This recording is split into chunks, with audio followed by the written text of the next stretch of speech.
Вот это у нас мегавоин, сепаратюга, дикий.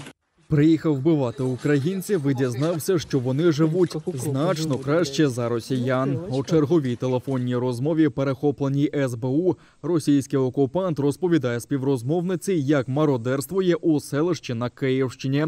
Щоправда, називає він це безлімітом. Спить московит у чужому ліжку і бідкається жінці, що і речі тут брендові, і щоб обставити свою хату, так як в українському селищі має ще з десяток років воювати.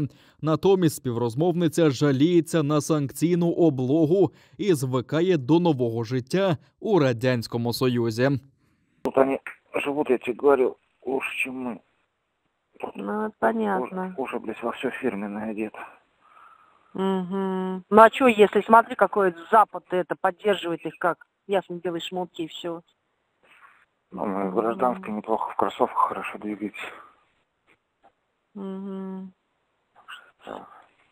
Так вот. Там, наверное, и Всё. квартиры, и все, и то есть Да, или дома, слушай, что там, и ремонт, мебель, и все, ахеронт, да? я, блядь, вот прикинул, что Это, это деревня, не поселок, деревня, да, вот где вы? да типа поселка, ну, и все вещи, понимаешь, не как наш ширпотреб, блядь, вонючий, а, ну, достойные, то есть фирменные, все фирменное, блядь, я нигде еще хуйни не встретил. Ни частный дом, блядь, ни квартиры, везде все вот качественно, блядь.